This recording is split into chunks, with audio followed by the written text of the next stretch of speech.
शिक्षा मंत्रालय ने परीक्षाओं के पारदर्शी, सुचारू और निष्पक्ष संचालन को सुनिश्चित करने के लिए इसरो के पूर्व चीफ के राधाकृष्णन की अध्यक्षता में विशेषज्ञों की एक उच्च स्तरीय कमेटी का गठन किया है।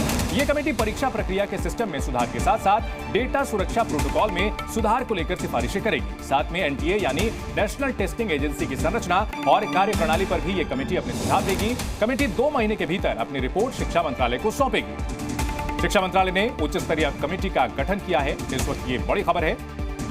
परीक्षाओं के पारदर्शी, सुचारू और निष्पक्ष संचालन को सुनिश्चित करने के लिए इसरो के पूर्व चीफ के राधाकृष्णन की अध्यक्षता में विशेषज्ञों की एक उच्च स्तरीय कमेटी का गठन किया गया है। नीट परीक्षा में जिस तरह से धांधली के आरोप लगे हैं और जो सबूत सामने आए हैं, उसके बाद कहीं ना कहीं परीक्षाओं की विश्वसनीयता पर सवाल खड़े हो रहे हैं और इसको लेकर उच्च स्तरीय कमेटी का गठन किया गया है।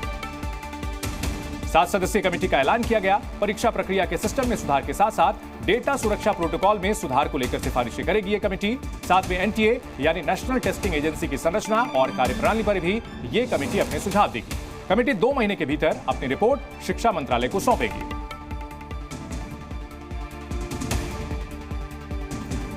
तो जिस तरह से परीक्षाओं की विश्वसनीयता को लेकर सवाल खड़े हुए हैं, पहले नीट की परीक्षा रद्द की गई, उसके बाद यूजीसी की परीक्षा और फिर सीएसआईआर की परीक्षा को रद्द किया गया। इन सब के बीच छात्रों के मन में बड़े सवाल उठ रहे हैं और इन सवालों के जवाब तलाशने के लिए कहीं ना कहीं अब जो स्पेशलिस्ट हैं, जो विशेषज्ञ हैं, उनकी मदद ली जा रही है। पूर्व इसरो चीफ को कमेटी का प्रमुख बनाया गया है। 7 सदस्यीय कमेटी का गठन किया गया है। अब देखना है कि इन उपायों से क्या छात्र संतुष्ट होते हैं। इन सब के बीच सवाल यह भी है कि नीट परीक्षा को लेकर आगे क्या कुछ हो सकता है। एक और बड़ी खबर आ रही है। नीट पेपर लीक मामले में बड़ी खबर। सूत्रों के मुताबिक पटना पुलिस ने जो जला हुआ बुकलेट नंबर 6136-488 बरामद किया था, वो हजारीबाग के ही किसी एक केंद्र को अलॉट किया गया था। ऐसे में अनुमान लगाया जा रहा है कि नीट का पेपर हजारीबाग के ही किसी एक सेंटर से लीक हुआ हो सकता है। पटना पुलिस को जला हुआ बुकलेट मिला था और यह बुकलेट जिसके नंबर से मिलान किया गया है, तो यह हजारीबाग के सेंटर का निकल करके सामने आया है।